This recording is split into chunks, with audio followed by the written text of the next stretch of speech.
Les personnes autistes peuvent traiter l'information d'une façon différente des personnes qui ne sont pas autistes.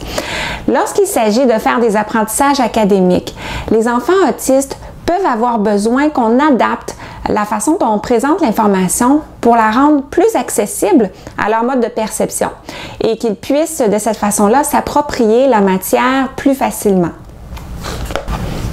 Parce que les enfants qui sont en difficulté, particulièrement en autisme, ne sont pas des enfants qui manquent nécessairement de capacité, mais qui peuvent ne pas bien saisir l'information de la façon dont on leur a présenté. Bonjour, je m'appelle Josiane Caron-Santa, je suis une ergothérapeute. Et comme toutes les ergothérapeutes, je pense que adapter la façon dont on présente une activité est une des premières choses à essayer quand un enfant est en difficulté. Dans cette vidéo, je vous montre comment j'ai tenté de m'adapter au mode d'apprentissage d'un enfant de fin première année qui présente des difficultés d'apprentissage de la lecture, dont de la discrimination des lettres et des sons pour les lettres B, D, Q et P.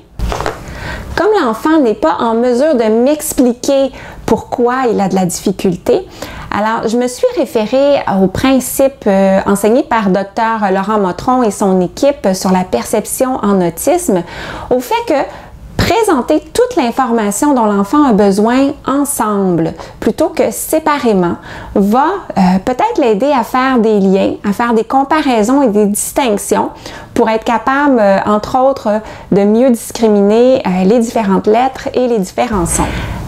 Donc, cet enfant-là avait dans sa classe utilisé la méthode « Raconte-moi les sons » par José Laplante, orthophoniste. Alors, afin de l'aider, j'ai voulu utiliser évidemment la même méthode qui a été utilisée dans sa classe. Alors, si vous n'êtes pas familier avec cette méthode-là, je vous fais un petit résumé. José Laplante, orthophoniste, présente les sons et les lettres dans le contexte de petites histoires, dont par exemple ici on voit un petit garçon avec un bedon dans lequel on peut apercevoir la lettre B. Et comme il est très gourmand, on entend les sons be, be, be, be. C'est des sons de digestion. Donc, cette connexion-là peut aider l'enfant à comprendre le lien entre le son et la forme de la lettre. Revenons à notre élève type que l'on veut aider. Notre élève qui a bien compris qu'une lettre s'associe avec un son, mais qui les confond. Donc, on lui demande de lire un mot qui commence par B et l'enfant va dire D. Mon hypothèse, c'est que malgré d'excellents enseignements et un excellent programme comme celui de Raconte-moi les sons, les enseignements ont lieu des journées différentes, peut-être dans des contextes différents, avec des petits exercices qui peuvent différer, ou même dans un même cahier, mais sur différentes pages. D'après ce que je connais du mode de perception des enfants autistes, parfois c'est plus difficile de se référer à des enseignements qui ont été faits à différents moments parce que c'est difficile de retrouver l'information dans la façon dont elle va être classée.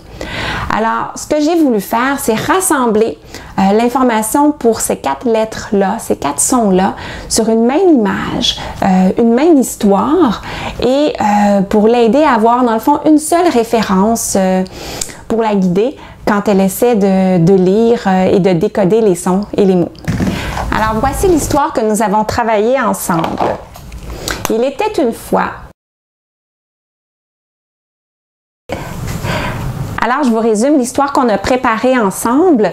Au centre, nous avons le lac avec un bateau et un moteur en forme de P qui fait P, P, P, P, un P bleu. Ensuite, à côté du lac, on a la forêt et dans la forêt, il y a des branches et parfois les branches d'arbres tombent et des branches d'arbres, ça se casse et ça fait le son que.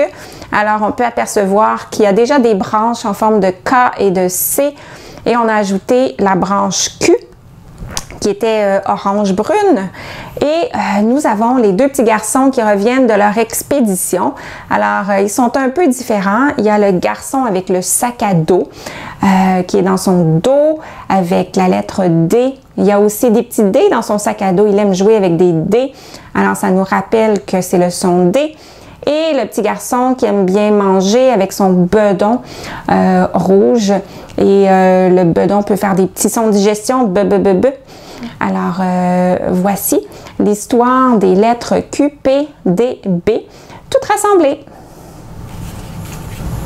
Associer un code de couleur à chacune des lettres, c'est un moyen supplémentaire qui peut d'autant plus aider l'enfant à faire la distinction entre les 4 lettres qui se ressemblent.